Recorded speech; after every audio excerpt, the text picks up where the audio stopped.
Howdy, and welcome to Wise About Texas, your award-winning Texas history podcast. I'm your host, Ken Wise. Thanks very much for tuning in for some Texas history. I'm going to do something today that I've never done on this podcast. A lot of podcasters do this from time to time. I've never have, but I'm going to do it today for a special reason, and that's cover a subject that I've already covered.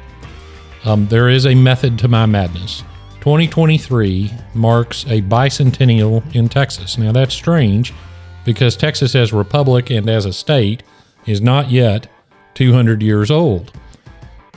Texas as a province of New Spain and Mexico really doesn't have a clear-cut beginning that we recognize, so that won't work either. But what is 200 years old? Well, if you go back and check out episode 50, you'll find some of the similar information that I'm going to discuss today. But I'm also going to add some things. I'm going to read from a couple of letters and add some perspective and a few additional points about this subject that we're going to focus on as we go through 2023. So what's 200 years old? The iconic Texas Rangers. Now, Texas has many iconic places and symbols and organizations, but none more so than the Texas Rangers. They are now one of the most accomplished, respected, and unique law enforcement organizations in the world. And the Rangers have a fascinating 200-year history. Throughout 2023, around the state, there will be celebrations and commemorations of Texas Ranger history. And that's important because since the organization in one form or another is older than Texas itself, the Rangers have been present, again, in one form or another, for many of the major events in Texas history. So let's go back to 1823 and get wise about Texas.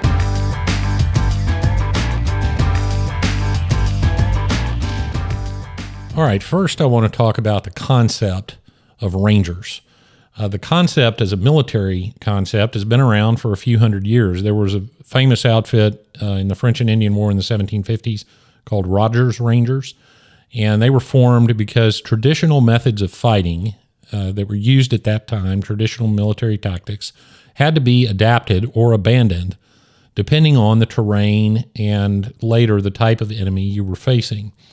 The Spanish had a similar situation in Texas.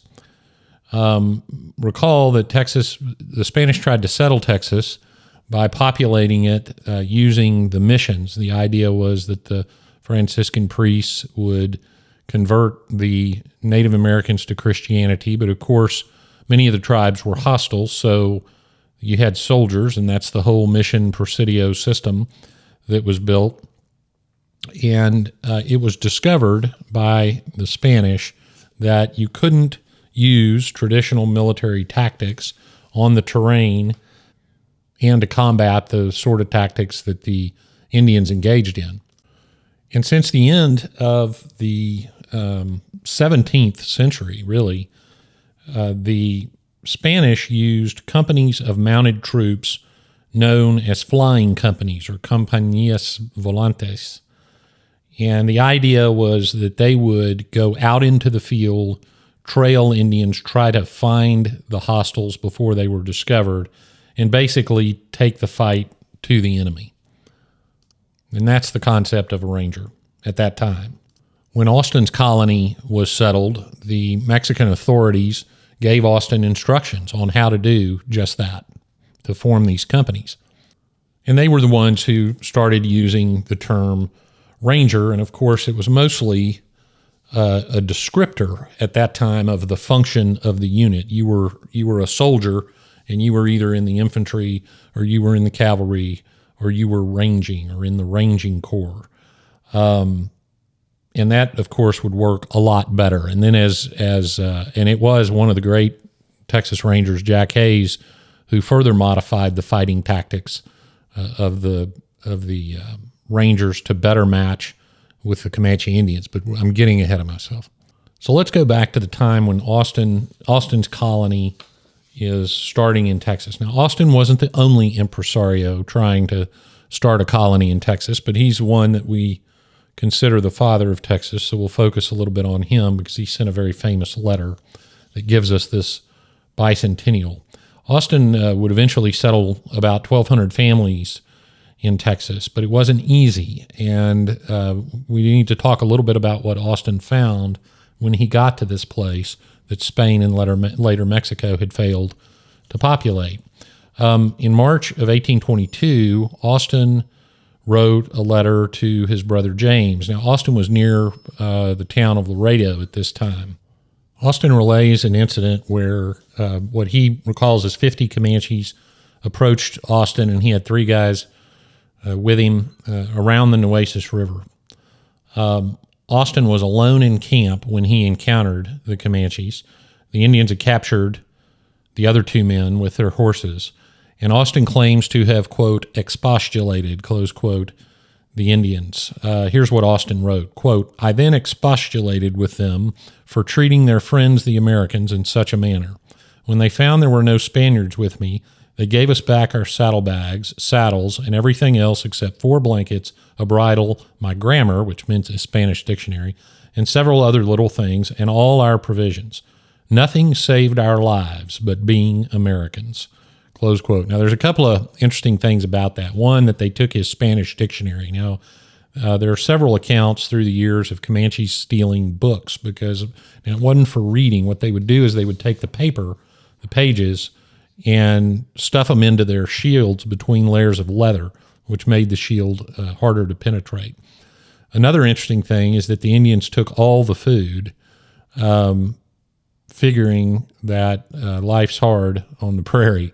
Austin decided not to chance such an encounter again because the next group might not be so polite to Americans. And isn't it interesting that it was the Spaniards/Mexicans the Comanche were against, and Austin's concept was that since they were American, they were spared.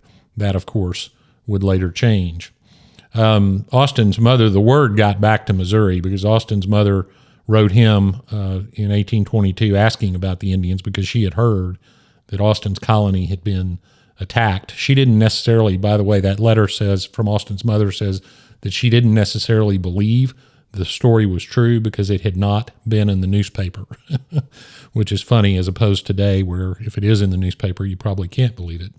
In May 1822, there's a letter from Austin to Anastasio Bustamante, who at that time was the captain general of the internal provinces of Mexico, which meant he was the one dealing with Stephen F. Austin. Austin writes to him to discuss Indian attacks on Austin and his settlers, and Austin's of the opinion that one of the reasons the Indians are upset is because of what he calls the Revolution of 1812. Now, what he was referring to was the Gutierrez-McGee expedition, which was a failed attempt by some Mexicans and some Americans to overthrow the Mexican government in Texas. And after that war, many of the revolutionaries had settled in Natchitoches, Louisiana, and started trading horses with the Comanches. Austin contended that that trade encouraged depredation on the native Spaniards to supply what he thought were rogue Americans with horses. And he had an idea to stop it. He contended that 2 of the 3 routes could be shut down by the military and the trading prevented. And then he suggests that he could invoke the United States and its laws against trading with nations that are at war with allies of the United States to shut down the trade, the horse trade that was going north up the Kansas River to the Missouri River. Austin's theory was that, or his argument was that the U.S. and Mexico were allies, so that by trading with the Comanches, the American citizens are fitting out the Comanches to make war on a U.S. ally. Now, Austin made a legal mistake in that reasoning, but what it really does is show that he didn't fully understand the Comanche tribe as a nation. And the Comanches were not one single nation. They were a series of autonomous bands, and we'll get into that in another episode. And we never really would figure that out until toward the end of the Indian Wars. Austin also argued that the Comanches should be provided with an avenue to receive goods. So this is one of the first times that you see the need to supply the Indians to some degree to try to quell the hostilities. And his argument was they would continue to steal horses if we didn't find a way to do some trade with them in some way. But his other reason for that was, or the other suggestion that he had was, hey, why don't you just let me, Stephen F. Austin, settle a few more people in Texas? Aha. So now we see some of the method beyond his madness. Austin thought that a well-regulated trading system would pacify the Comanches, but he also mentioned that he would be strengthening his own rifle companies in case the peace plan didn't work. So Austin, as many through the years would, had a lot to learn about the Comanches. A year later, May 1823, Austin had a question for Felipe de la Garza, who was the Mexican military commander in Texas. Austin asked him, quote, whether I can or cannot make war against the hostile Indians, and to what extent, close quote. So obviously his ideas for peace were not working very well. Later in 1823, and this is the most important letter, this is a very famous letter to the colonists that Austin wrote in August 1823. In this letter he writes, quote, I have determined to augment at my own private expense the company of men which was raised by order of the late Governor Tres Palacios for the defense of the colony against hostile Indians. I therefore by these presents give public notice that I will employ 10 men in addition to those employed by the government to act as rangers for the common defense, close quote. And with that, the Texas Rangers were born. But wait, what about the folks fighting up until then? Weren't they ranging as we described? Well, they were.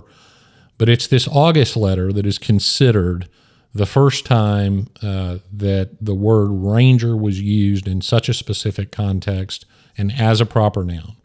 So many use this August 1823 date, including the Rangers themselves, as the official beginning of the Texas Rangers. And so 200 years later in 2023, we come to the bicentennial.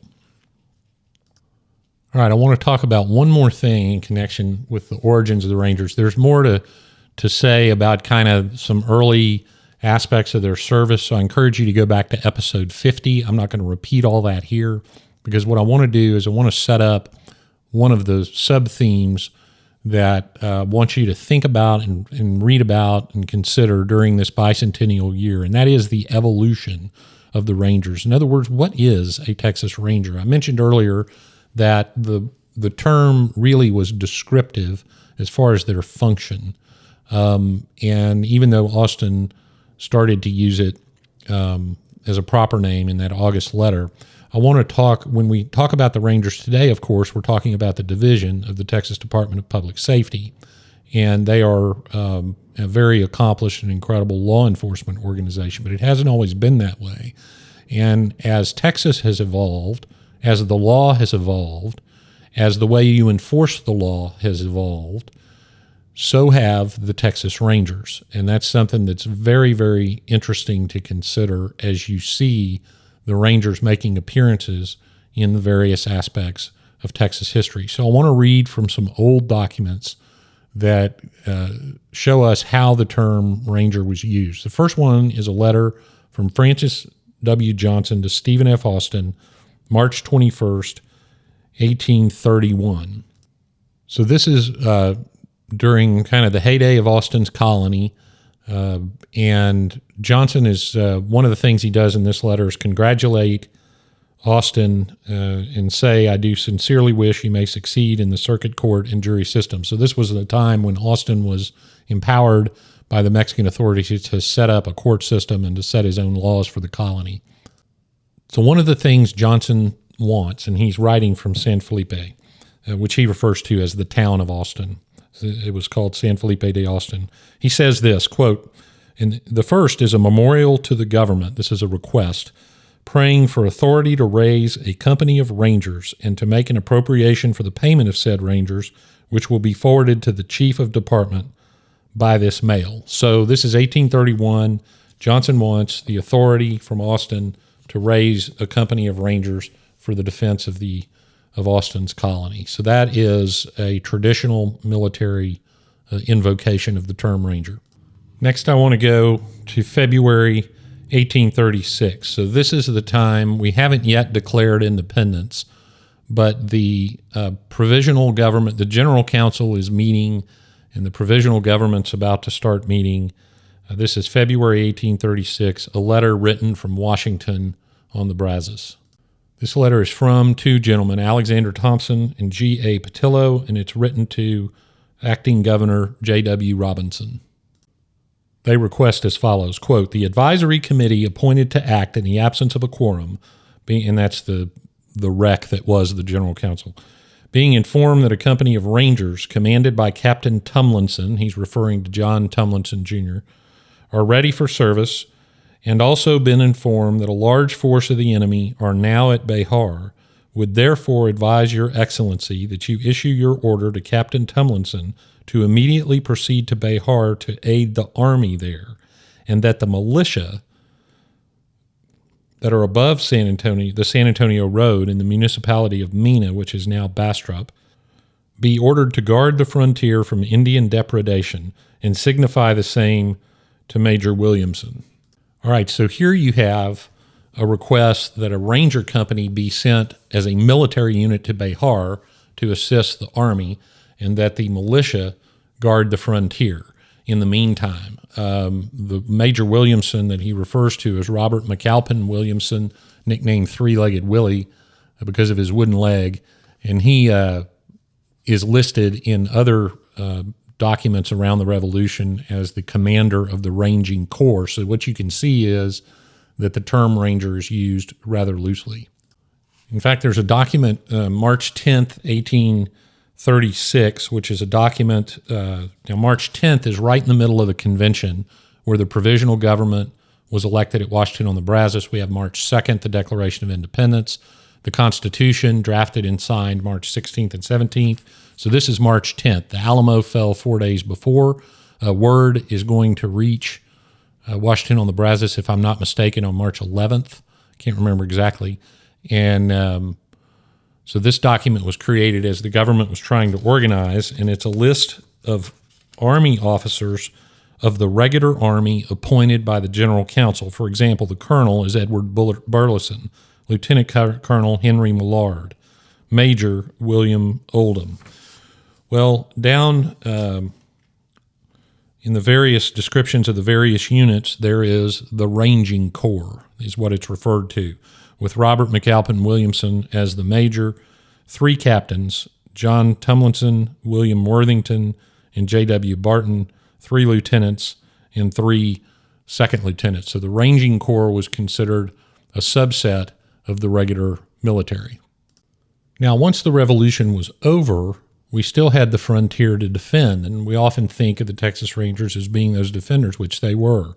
Here's a from Sam Houston. Sam Houston wrote this on May 31st, 1837 at the Capitol, which of course was the city of Houston.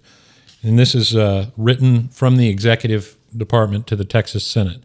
Quote, "Gentlemen of the Senate, I have the pleasure of presenting to you the accompanying nomination for officers which are to compose the Regiment of Mounted Gunmen for the defense of the frontier, and respectfully request your concurrence in the same, as I am extremely anxious that the Corps should be speedily organized and rendered efficient." So there, Sam Houston was forming a company of Rangers, although he described them as a regiment of mounted gunmen. So you can see what the frontier required just by the descriptor used. Those would be people, that regiment would be performing a function that we traditionally assign to the Texas Rangers, although that term was not used in that particular document. One last document that I thought was interesting, since we're talking about terminology, also written by Sam Houston, and this one's written January 30th, 1838, to John Moody. Major Moody, quote, "The President highly approves your suggestion in relation to administrators and desires that they should be observed by your department. Let the oath be so amended in relation to Rangers and mounted men as to embrace the fact of their not being mounted for any part of the time which required them to be mounted. Let them only be paid for the time which they were actually mounted as cavalry, and the residue as infantry." And so here, now, of course, you're going to be paid more if you have a horse to take care of as a cavalryman or a ranger, but they weren't always mounted, they, I suppose, would lose their horse or didn't have a horse or whatever the problem was. And so Houston wanted to make sure that they were only going to get paid as cavalrymen if they were mounted. So that's the use of the term ranger. Houston capitalizes it as a specific force contemplated more to be cavalry for obvious reasons. So those are a few different ways that the term ranger was used in the very earliest part of Texas. And the purpose of highlighting that is to get you to think about the function of a ranger and how that has changed throughout Texas history, because as we talk about the Rangers this year, and as you hopefully participate in some of the commemorations around the state and maybe even read some on the Rangers, you will see their evolution along with the evolution of Texas and the evolution of law enforcement in not just Texas, but along a frontier, along a border, and within the United States. Another idea to consider is proactive versus reactive. A military is supposed to be proactive. Law enforcement is designed to be reactive. And that's a concept I want you to also think about as we talk about the Texas Rangers in 2023. As I mentioned earlier, the Texas Rangers as a law enforcement organization use 1823 as the date of their beginning. So that's what we're going to use here on Wise About Texas. And we're going to have lots of different episodes this year to commemorate the Texas Rangers. We're going to talk a lot about their history. We're going to talk about various important events in the history of the Rangers. And it's my desire, hope, and expectation that we'll have more than one interview with some modern Texas Rangers. Upcoming soon will be a bonus episode with the chairman of the Texas Rangers Bicentennial 2023, so I can give you all a preview of what's going to go on around the state. There will be something in your area to attend, no doubt. Well, that wraps it up for this episode of Wise About Texas. Thank you very much for tuning in today. Follow us on Twitter and Instagram at Wise About Texas. Like and share the Facebook page, and if you get a minute, leave a 5-star review on Apple Podcasts. That helps other people discover the show and helps us with search results. If you want to support the preservation and promotion of Texas history, go to patreon.com/wiseabouttexas. I want you to go out and do something for Texas today. And until next time, God bless Texas, and we'll see you down the road.